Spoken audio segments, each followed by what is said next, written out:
I want to go back to the idea of rugby or any kind of professional sport as being a somewhat short-lived career. I've heard you say that it has kind of a short shelf life, right? Especially being a sevens rugby player, right? More so even than Yep. Super 15, perhaps, because of the competitive nature of it, and the fact that it's only just recently become a really big global sport meant that the longevity wasn't quite there all the time.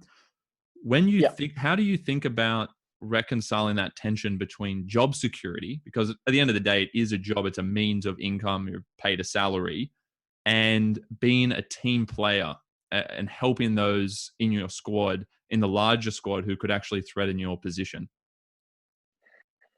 I reckon that's the hardest balance um, for, for me and for any footballer. And for mates as well. A lot of your mates that you grow up with who have gone along a similar path that have turned pro, you end up usually turning and competing against one another. And that can be really difficult. Um, Job security, like you said, is really difficult. Right now, I'm off contract at the end of the Olympics, and I'm kind of, talking to my agent and clubs and sevens what I'm going to do. But I don't know. Like, sevens might not offer me another contract. I don't know. I could be out in the workforce come August. So it is really hard. I actually remember coming into the program, and there was kind of this older guy that took me under his wing, and we were really, really close. And he was a winger. He was in my position, and he was so good to me, and he taught me all his tricks to the trade, and he showed me how to do this, and I listened and I absorbed, and I got really good at it, and I took his spot. And that's what happened. And 6 months later, he didn't have a contract. And I know he's never said that to me, but I know he's said that to other people, and it's shit. Like, that's what happens. And inevitably, one day that's going to happen to me. It's just will. He was a bit older. He was on his way out, but he still wasn't done. He said a few more years in him, and see ya.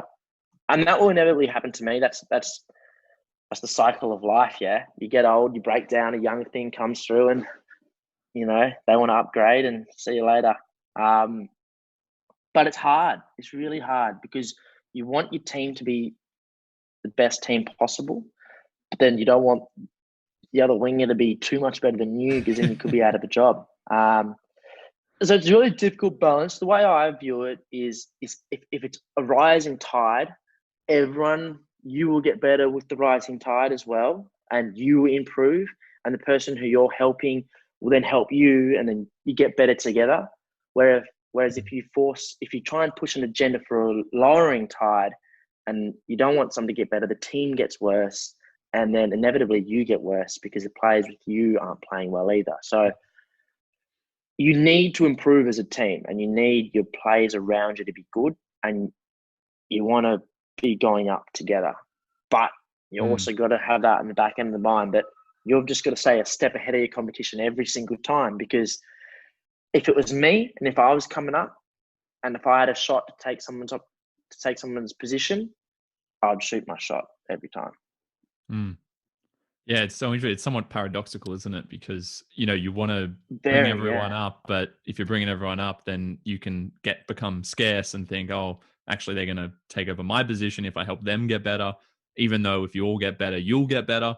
They call that a prisoner's dilemma, I think, in game And theory. In economics, it actually, there it is no actually is. stable social optimum there, because everyone is individually incentivized to bring someone else down, even though everyone would be better if they didn't. Yeah, there is. And I guess a way to kind of beat that is by constantly changing your game. Like, I was a winger in sevens when I came in, and that's all I did. I was just a winger. Now I play winger and I play hooker. I can play two positions, just getting some versatility to my game. So, say a freak winger did come in and was better than I can then go, okay, I'll be the starting hooker now. And I'm in a position in the team now where I can do that. Like, if they wanted to pick me as the starting hooker, they could. If they wanted to pick me the starting winger, they could. So, being able to keep evolving your game, and not pigeonholing yourself into one position is a good way to stay employed. But yeah, it is a dilemma. But yeah, it's quite unique actually when you think about it.